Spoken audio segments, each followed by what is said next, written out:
Muito boa noite, então. É uma alegria continuar aqui as nossas transmissões do nosso projeto Emaús, né? Então, hoje, o apresentador serei eu mesmo, Horácio Saboia Vieira, que vos fala. Como eu já me apresentei logo no primeiro vídeo e apresentei os demais expositores, então vamos ao que nos interessa, que é ler e estudar as Escrituras do Antigo Testamento, para ali encontrarmos cada vez mais revelação sobre Jesus, que é o centro de tudo, de toda a Bíblia, né? Já está aí na tela, eu compartilhei com vocês, espero que estejam todos vendo, um PowerPoint, né? Alguns slides que me servirão de apoio, né? Eu não tenho a elaboração metodológica do professor Lealdo, mas eu vou fazer aqui o melhor, pelo menos vai, quem sabe, ajudar vocês. Trago aqui um tema amplo, que é Jesus e as festas de Israel. As festas de Israel, elas falam de Jesus. E a Páscoa, que é a festa que eu usarei na minha exposição de hoje, ela é muito significativa na sua revelação de Jesus. Tanto, de certa forma, ela é profética, ela aponta para eventos futuros, como também vários detalhes da Páscoa representam Jesus figuradamente, ou, como dizem os teólogos, por tipologia, né? Mas vamos, então, aqui explorar esse tema, a revelação de Jesus nas festas de Israel. E, primeiro, é que Deus criou a matéria e o tempo. Gênesis 1:1 está escrito lá que, no princípio, Deus criou o céu e a terra. Uma ideia que não é tão óbvia nem tão intuitiva é que a nossa ideia de tempo ela está associada à realidade física que nos cerca. Eu sei que, para muitos de nós, a noção do tempo tem uma certa percepção de algo absoluto, mas não é. O tempo ele surge, o tempo como nós conhecemos, surge a partir do momento que Deus chama as coisas que vemos e tocamos e percebemos à existência, né? Então, Deus criou a matéria, criou o planeta e criou o tempo. E mais, nesse mesmo capítulo 1 de Gênesis, no versículo 14, Deus estabelece uma ordenação na criação que tem a ver com tempos e épocas. Passo a ler Gênesis 1:14. E disse Deus: haja luminares na expansão dos céus, para haver separação entre o dia e a noite. Sejam eles para sinais e para tempos determinados e para dias e anos.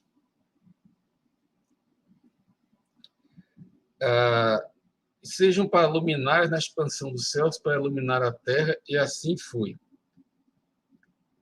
Então, aqui, esse versículo, resumidamente, descreve a ordenação cósmica que Deus estabeleceu.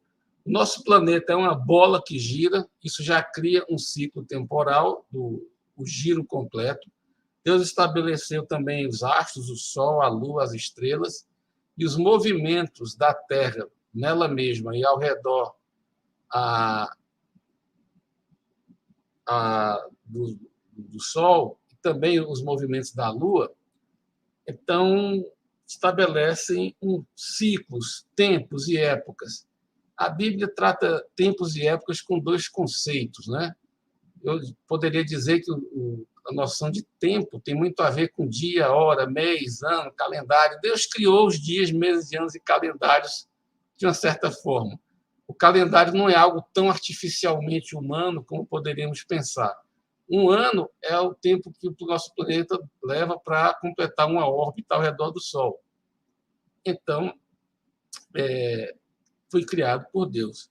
Mas também a Bíblia fala de épocas, que são momentos, ocasiões especiais. Eu diria que época poderíamos explicar como uma ocasião especial associada a fatos especiais ou a outro tipo de contexto que distingue aquela ocasião de outras. Então, Deus ordenou os tempos e as épocas e colocou marcas, sinais. Quando nós lemos, e mais adiante leremos Deuteronômio 16, não vou ler agora, Deus estabeleceu festas de acordo com o calendário judaico, que é um calendário lunar. Então, Deus estabeleceu épocas em que o povo dele deveria lembrar de certas coisas e proceder a certas celebrações, alguns até talvez chamassem de rituais. Então, olha só, vamos juntar as peças aqui. Deus criou a matéria e o tempo.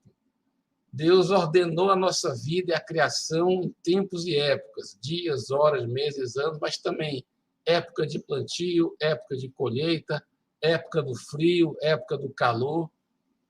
Ainda que em alguns lugares, como a minha terra natal, o Ceará, só tem época de calor, mas o resto do planeta, ou uma boa parte do planeta, tem épocas diferentes, né? Então, e nesse contexto de tempos e épocas, Deus estabeleceu festas, celebrações. E uma delas é a Páscoa.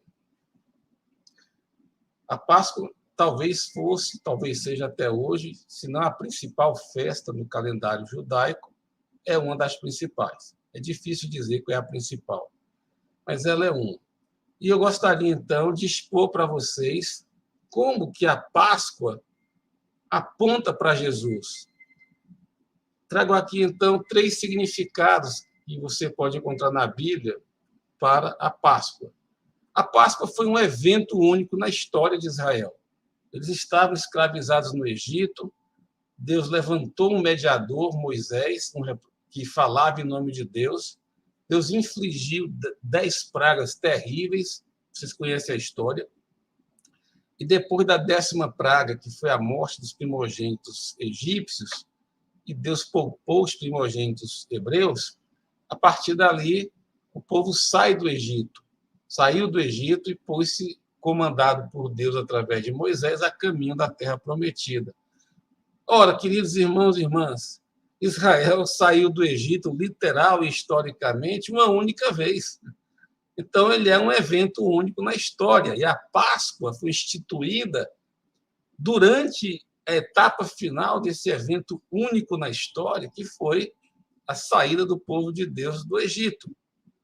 Tem um sentido muito grande de libertação política, espiritual, material.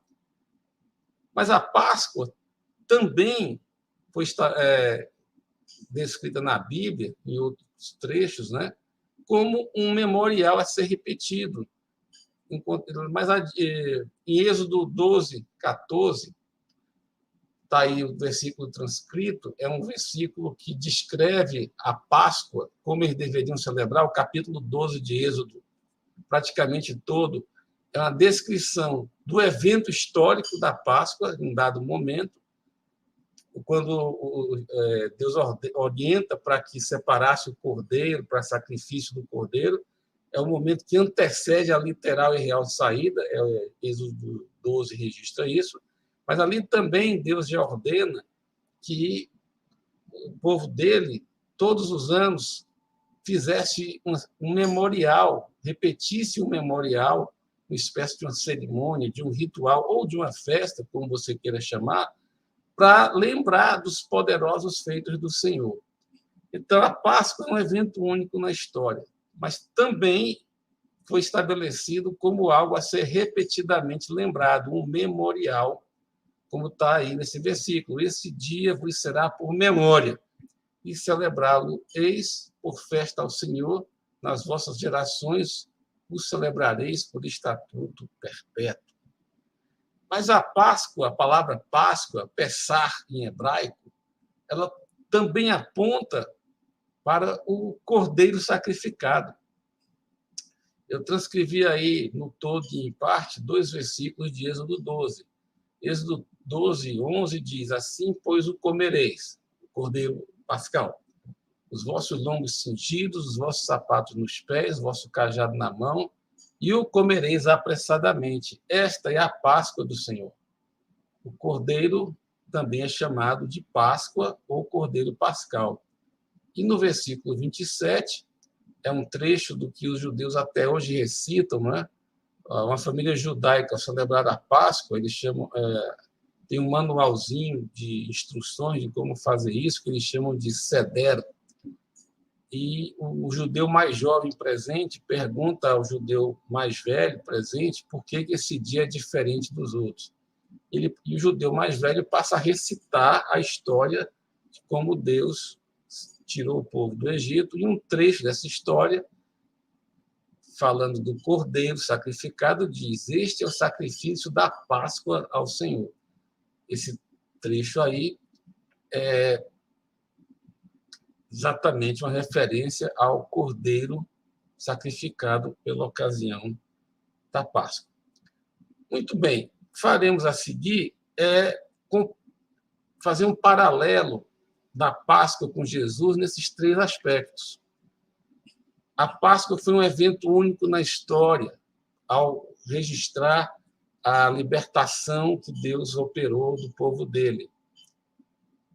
E Jesus também, a sua obra redentora, é um evento único na história, né? Convido você a deixar sua Bíblia aberta em Êxodo 12, porque voltarei a esse texto com alguma frequência. Êxodo 12. E vamos, então, fazer comparações. O primeiro aspecto é que a libertação do Egito aconteceu uma vez. Israel não ficou voltando para o Egito, sendo escravizado de novo, sendo liberto de novo. É um evento único na história judaica e tão importante que vários estudiosos judeus dizem que a Páscoa, junto com a aliança firmada no Monte Sinai, são os momentos que dão a Israel a sua identidade como povo de Deus, como uma nação, né? E uma nação surge uma vez, ela não fica nascendo e renascendo. Então, Jesus, por outro lado, ele já nos libertou do império das trevas, isso foi uma vez por todas. Então, assim como aquele evento da Páscoa, a saída do Egito, aconteceu e marcou a história de Israel dali para frente, definiu a identidade de Israel como povo de Deus, a partir dali, de fato, se tornaram uma nação e não apenas uma família. Se lembrarmos bem, Abraão era uma família, Isaac, Jacó, famílias. Jacó, com seus 12 filhos, era um clã, né? Uma família ampliada, mas ainda não era uma nação no sentido da palavra que usamos hoje, pelo menos, né? Mas, ao se multiplicarem no Egito e ao sair do Egito com a mão poderosa de Deus, como vocês conhecem a história, eles se tornaram uma nação independente e, mais adiante, ganharam uma terra. Então, um povo com uma cultura, com costumes, com suas próprias leis, regidos pela lei de Deus, ocupando uma terra dada por Deus. Isso é uma nação. Aliás, uma nação especial. Deixa aí marcado em Êxodo 12, mas vamos ler agora Colossenses, para que entendamos o paralelo e a revelação de Jesus contida aí. Vamos aí para a carta de Paulo aos Colossenses, no capítulo 1, verso 13, lemos o seguinte, falando da obra redentora que Deus fez em Cristo Jesus, o qual nos resgatou da potestade das trevas, ou, em outras traduções, do império das trevas, e nos transportou para o reino do Filho do seu amor. E mesmo a carta de Paulo aos Colossenses, no capítulo 2, versos 14 e 15, falando aqui mais diretamente da obra redentora de Jesus, que foi feita, que foi consumada durante e ao final da Páscoa, né? A morte e ressurreição de Jesus ocorreram no final da celebração da Páscoa. Então, falando da obra redentora de Jesus, Colossenses 2, 14 e 15. Havendo riscado a cédula que era contra nós nas suas ordenanças, a qual de alguma maneira nos era contrária, e atirou do meio de nós, cravando-a na cruz, e despojando os principados e potestades, os expôs publicamente e deles triunfou na cruz. Ora, o paralelo aqui é lindo, tremendo e aponta para Jesus.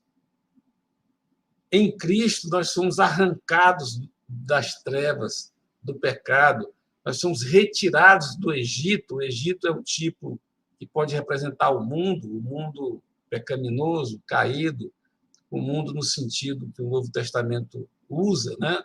Que é um estado de coisas humano, porém decadente, pecaminoso e caído. Mas quem vive no mundo, figuradamente, quem está no Egito, está escravizado, está dominado por falsos deuses e pelo pecado em si e pelo inimigo.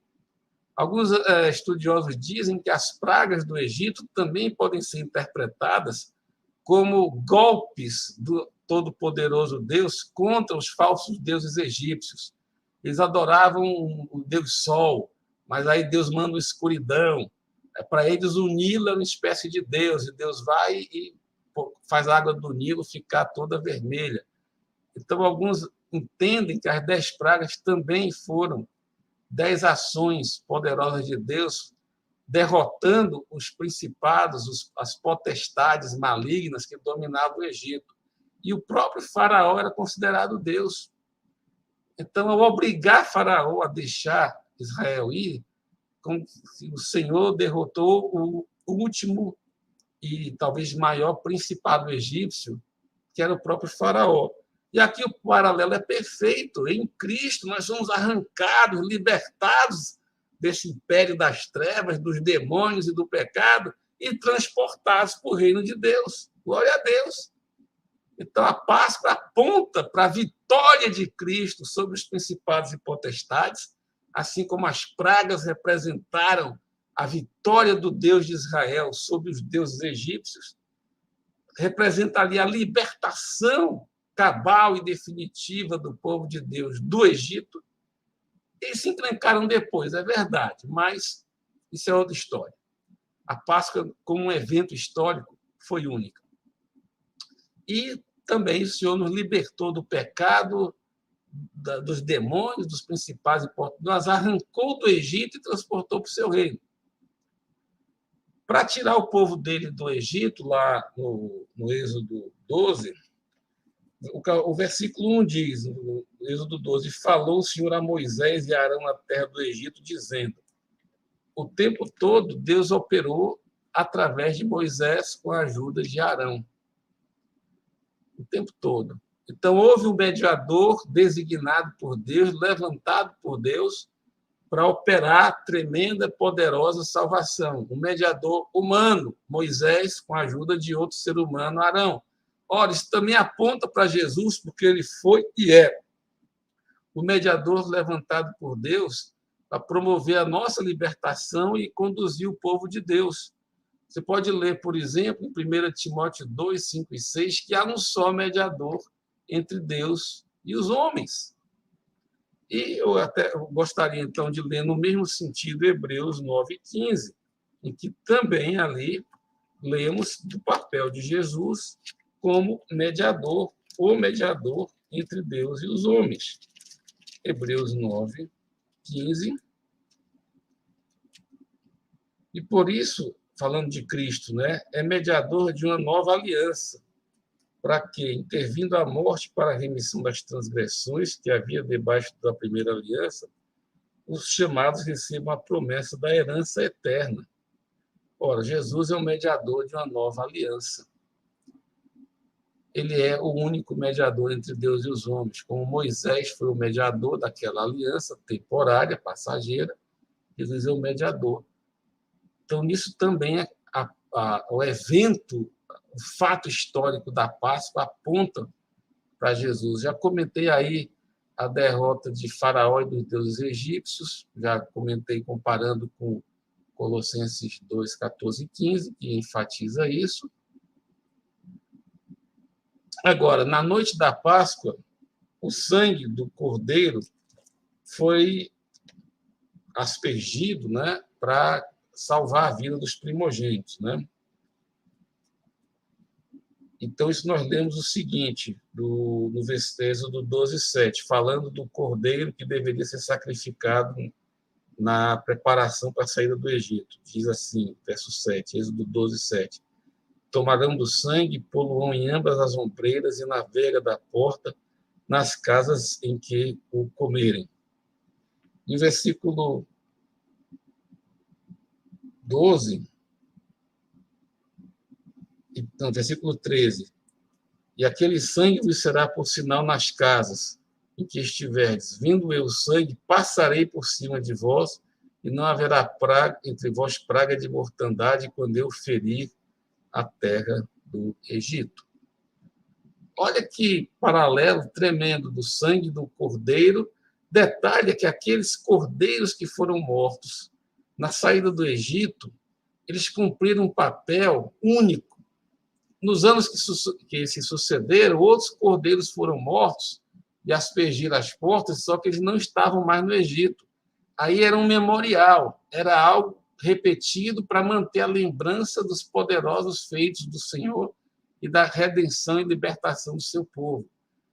Mas naquela noite em que eles saíram do Egito, aqueles cordeiros ali foram mortos e tiveram seu sangue aspergido nas laterais e por cima da porta, tiveram um papel único, porque eles nunca mais foram escravos no Egito. Igualmente, o sangue de Jesus, ele é o cordeiro morto antes da fundação do mundo, e esse sangue é que nos livra do juízo de Deus. O livro do Apocalipse fala de várias etapas do juízo de Deus. Em Apocalipse 7, 13 e 14, lemos lá que aquelas pessoas de vestes brancas e salvas diante do trono, eles foram lavar as suas vestes no sangue do Cordeiro. Então, eles são os remidos. E como os cordeiros do dia da Páscoa histórica tiveram um papel único, Jesus também é o cordeiro morto que Jesus fez uma única vez por todas, né? Eu anotei aí também, para ilustrar a derrota completa dos inimigos, né, de Deus, Hebreus 2, 14 e 15, que o paralelo é interessante. Vamos ver aí também, eu tinha pulado essa, mas é bom anotar por causa disso. Hebreus 2, 14 e 15. Também aqui, paralelos interessantes.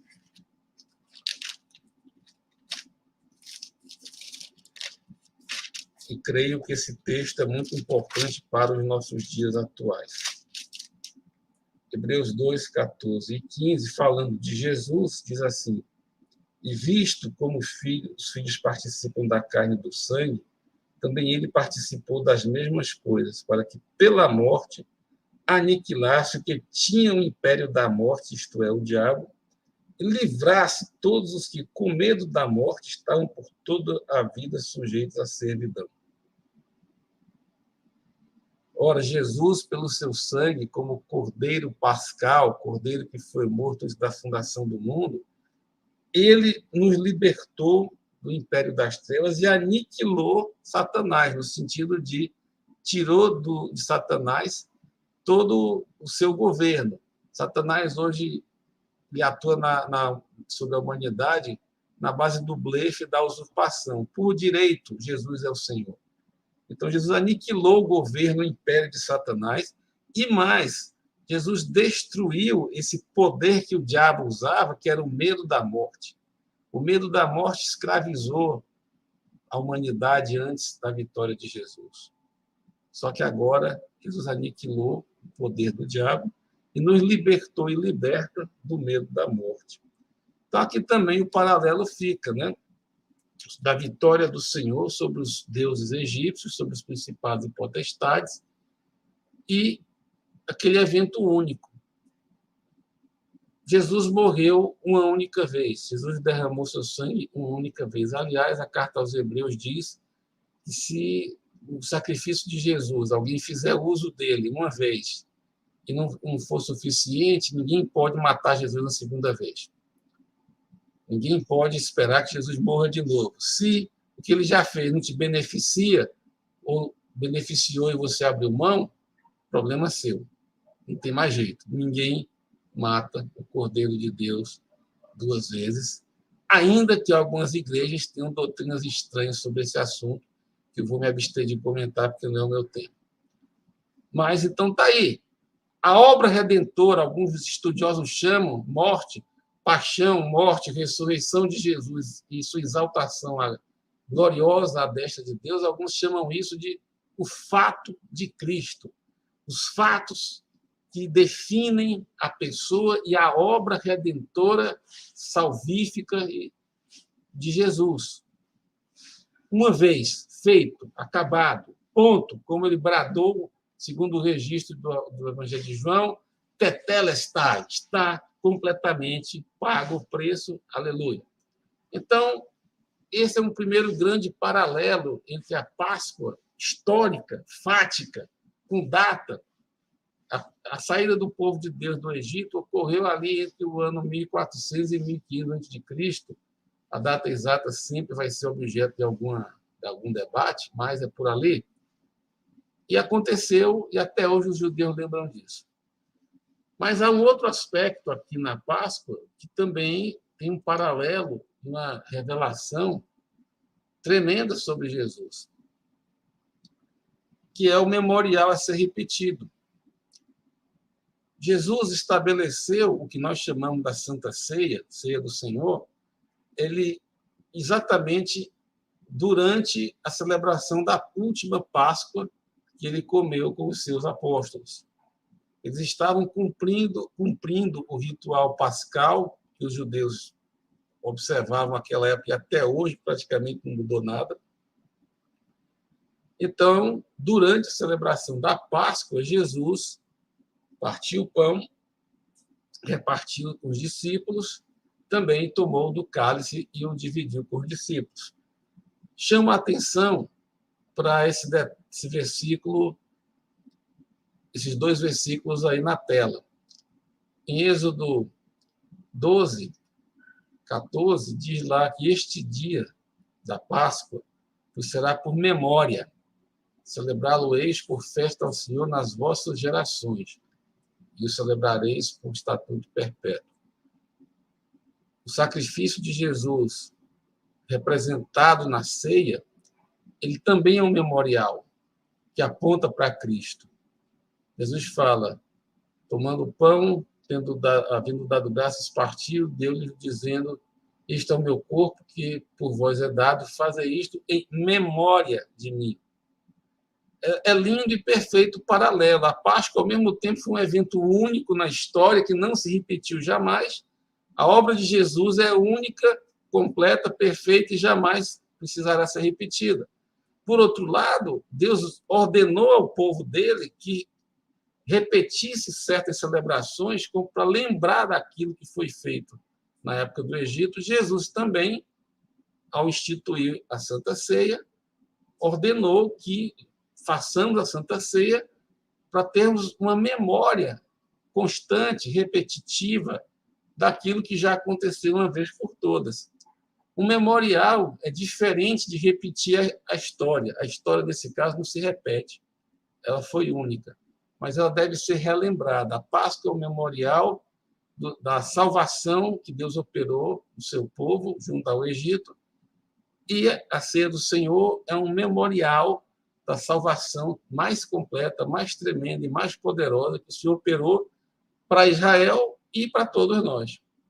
Então, também tem esse paralelo lindo e perfeito. Bom, prosseguindo aqui, a palavra Páscoa, tanto no Velho Testamento, o texto que eu já li, como no Novo, também significa ou se refere ao animal sacrificado. Convido aqui a sua atenção para Marcos, capítulo 14, verso 12. Evangelho de Marcos, capítulo 14, versículo 12.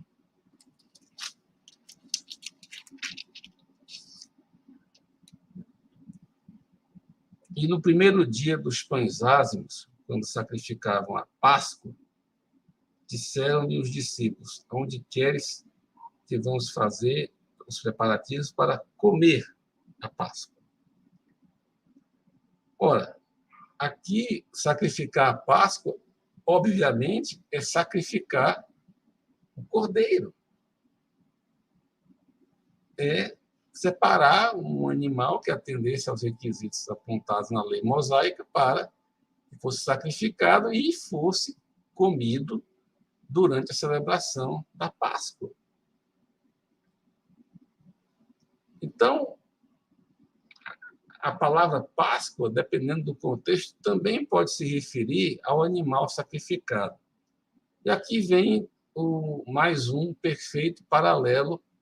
Aí, para mim, é um misto de profecia com tipologia. O cordeiro morto na Páscoa lá, a Páscoa histórica, eles são uma profecia sobre Jesus como o Cordeiro de Deus que seria morto mais adiante, e também são um tipo, uma comparação, uma figura. 1 Coríntios, capítulo 5, versículo 7, Paulo faz uma aplicação simples e direta desse paralelo. 1 Coríntios 5, versículo 7.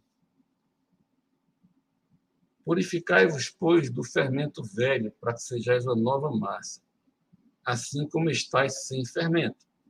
Porque Cristo, nossa Páscoa, foi sacrificado por nós. Cristo, nossa Páscoa. Ora, nosso Cordeiro Pascal, ele foi sacrificado por nós. Um detalhe muito interessante é que o Cordeiro Pascal deveria ser morto à tarde, ali, final da tarde. Segundo o registro de Marcos, parece que Jesus foi morto entre 3 e 6 da tarde. Se não, passamos a ler aqui. Marcos 15, 33 a 37. Não vou aqui forçar o argumento para querer dizer que foi na exata mesma hora, mas foi aproximadamente na mesma hora. Sabe-se lá se não foi exatamente na mesma hora, né? Mas vamos. Marcos 15, de 33 a 37. Marcos 15, 33. E chegada a hora sexta, meio-dia, né, houve trevas sobre toda a terra até a hora nona. Hora nona, então, 3 da tarde. E a hora nona Jesus exclamou com grande voz, dizendo: Eloi, Eloi, lama sabachthani, que traduzida: Deus meu, por que me desamparaste? E alguns que ali estavam ouvindo isso diziam: esse reclama por Elias. E um deles correu a embeber uma esponja em vinagre, pondo numa cana, deu de beber, dizendo: deixai, vejamos se Elias virá investirá-lo. E Jesus, com um grande brado, expirou. Então, é razoável concluir daqui que Jesus entregou sua vida, ele rendeu seu espírito mais ou menos entre 3 e 6 da tarde, que era a hora, lá em Êxodo 12, deveria ser morto o cordeiro. Estou aqui com o Êxodo 12 aberto, eu não anotei assim, mas deixa eu ver se eu acho aqui o exato versículo que fala da hora em que eles deveriam sacrificar o cordeiro. Bom, depois eu acho, mas eu sei que era mais... Está aqui, verso 6. E guardareis até o 14º dia deste mês, e todo o ajuntamento da congregação de Israel o sacrificará à tarde. Jesus, Cordeiro Pascal, morreu à tarde. Outro paralelo, óbvio, que eu já mencionei, né, mas vale repetir aqui, do Cordeiro, é o sangue aspergido nas portas das casas. As casas é o lugar onde o povo morava, né? E aqui é um paralelo interessante, né? Porque nós estamos tabernaculando nesse corpo, né? Jesus, uma das expressões que a Bíblia usa, que Jesus habitou entre nós, é tabernaculou entre nós. A Bíblia, por vezes, se refere a esse nosso corpo como uma moradia temporária, um tabernáculo. Então, assim como o sangue daqueles cordeiros protegeu a moradia temporária para eles, né? Porque estavam de saída. Ele trouxe vida ali, livrando os primogênitos. Também Jesus, o sangue dele aspergido sobre nós, nos livra da morte. Um aspecto muito importante, que tem aplicações tremendas, é que o cordeiro pascal ele deveria ser comido por inteiro. Está aqui em Êxodo 12, versículo 9 e 10. Não comereis dele cru, nem cozido em água, senão assado no fogo, a sua cabeça, com seus pés e com a sua fressura, e nada dele deixareis até amanhã. Mas o que dele ficar até amanhã, queimareis no fogo. Ora, aqui há uma aplicação, uma tipologia, uma simbologia tremenda. Jesus, assim como o Cordeiro Pascal, ele só pode ser recebido por inteiro. Jesus, ele é Deus, ele é o grande eu sou, ele é o bom pastor, ele é o caminho, a verdade e a vida. Ele é o Senhor e o Mestre, ele é o cabeça da igreja, ele é o Rei dos Reis, ele é o Senhor dos Senhores, ele é a palavra encarnada, ele é o que pisa pessoalmente o lagar da ira de Deus. Então, Jesus é tudo isso e muito mais.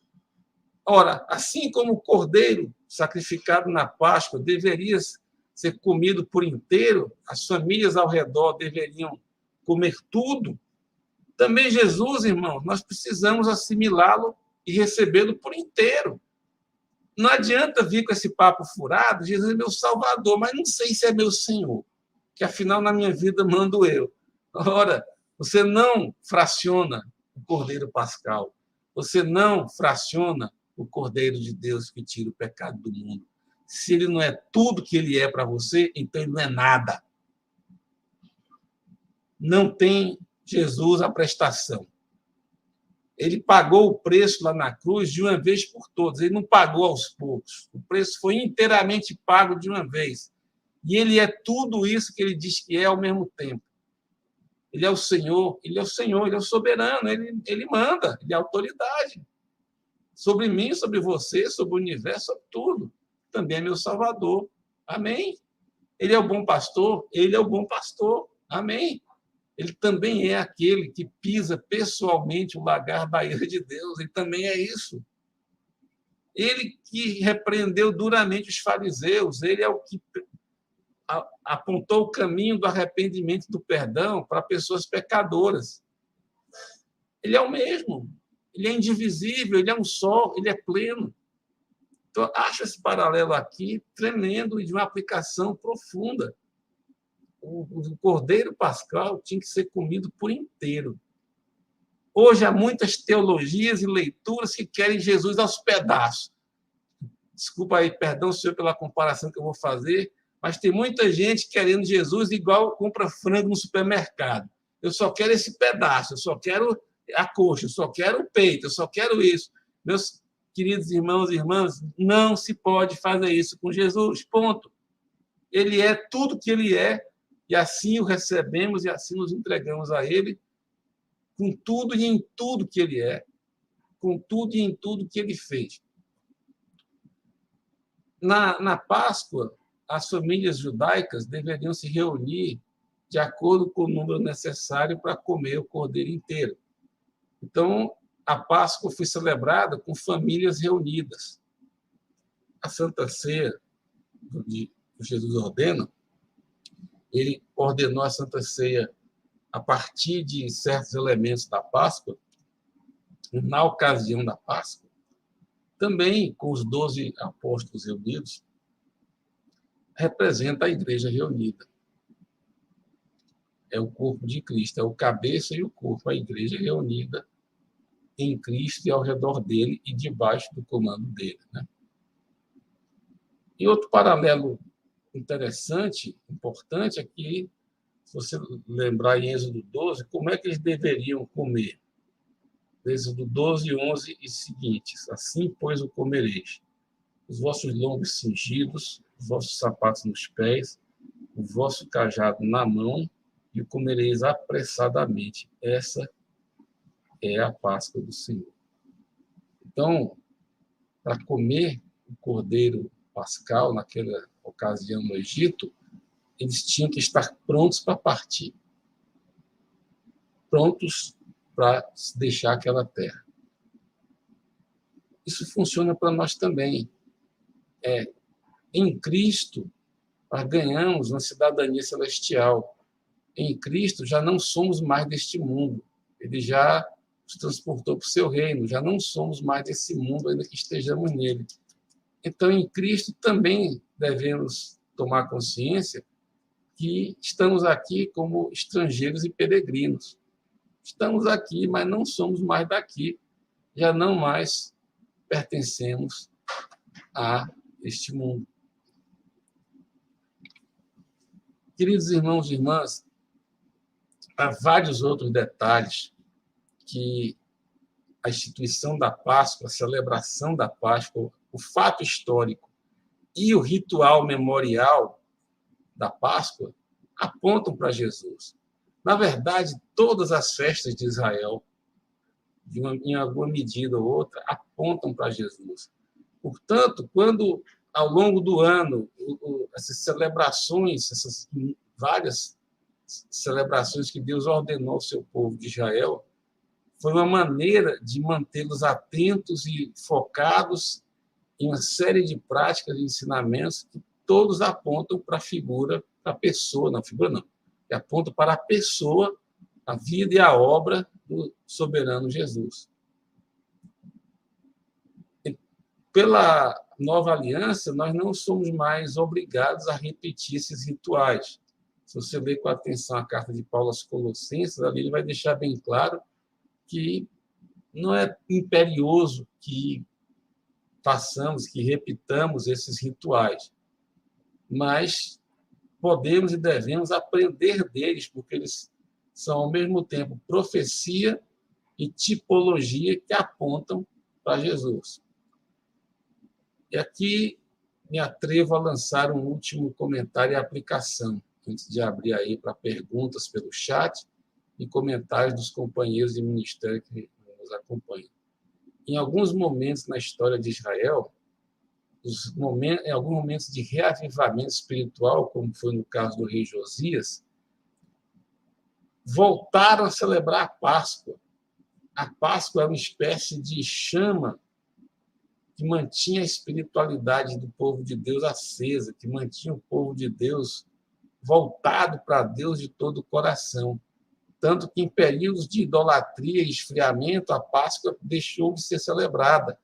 Mas, em períodos de avivamento, em que Deus visitou o seu povo e o povo de Deus se voltou para o seu Senhor, a Páscoa voltou a ser celebrada, e há pelo menos 2 ou 3 ocasiões na história de Israel em que isso é registrado como um evidente sinal de um reavivamento espiritual entre Deus e o seu povo. No mínimo, em 3 ocasiões, citei aqui o reavivamento do rei Josias. E concluo com uma aplicação que veio ao meu coração. Nesses próximos anos que temos diante de nós, haverá um reavivamento do valor e da importância da ceia do Senhor no seio da igreja. A ceia do Senhor ganhará mais e mais um aspecto espiritual profundo, de arrependimento, de contrição, mas também de vitória e de celebração, porque ali Jesus conquistou a vitória plena e total. Antevejo para os próximos anos, provavelmente serão desafiadores e difíceis, antevejo um reavivar espiritual da obra do Senhor e da celebração da Santa Ceia como um momento especial de comunhão e de encontro com o Senhor encontrando a sua igreja. Aqui eu concluo essa minha exposição. As outras festas de Israel também apontam para Jesus, mas eu quis trazer alguns aspectos da Páscoa. Bom, com isso, podemos interromper aqui esse compartilhamento e passo aqui a também abrir para os companheiros que nos acompanham aqui, o Leialdo, parece que ainda está aí, não sei se o Johannes ficou até o fim, o Gilberto está aqui ao meu lado, caso queiram acrescentar, comentar, o Luiz Horácio também, e se alguns que nos acompanham aí na transmissão quiserem mandar alguma pergunta pelo chat, temos ainda uns 15 minutos. Então, gostaria de ouvir aí as contribuições dos demais companheiros desse lindo projeto Emaús.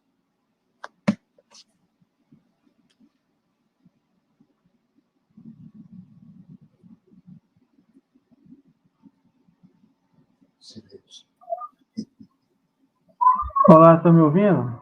Sim, Luiz, diga aí. Um detalhe nesse texto de Êxodo é que o cordeiro que ia ser sacrificado, ele tinha que ficar guardado uns dias para ver se não tinha nenhum defeito. Tem que ser um cordeiro perfeito para o sacrifício. E eu lembro da passagem de João 19,6, quando Pilatos fala a respeito de Jesus, né? Não vejo crime nenhum nele. Então, do mesmo jeito que o cordeiro tinha que ser perfeito, Pilatos olhou para Jesus e não viu crime nenhum nele. Amém. E pegando o gancho com o seu comentário, Luiz, não só Pilatos não via motivo ou razão justificada para condená-lo, nem os judeus que queriam se livrar dele. Eles também tiveram que admitir que na lei deles não tinham como crucificá-lo, mesmo que quisessem. Não havia nada contra esse cordeiro. Tiveram que buscar testemunhas falsas para tentar incriminá-lo, mas não deu certo, não. Foi realmente um cordeiro sem mancha que provou em todos os aspectos que era inocente, né? Olha, eu vou juntando aqui os trechos da Bíblia. Diz lá Pedro em sua carta que o sangue do cordeiro morto foi conhecido antes da fundação do mundo. Então, Deus, na sua presciência plena, ele criou esses momentos no tempo e na história para ir embutindo ali fatos e objetos e eventos que apontassem para o Filho, né? Então, se há algo que não exista na nossa visão da história, é acaso.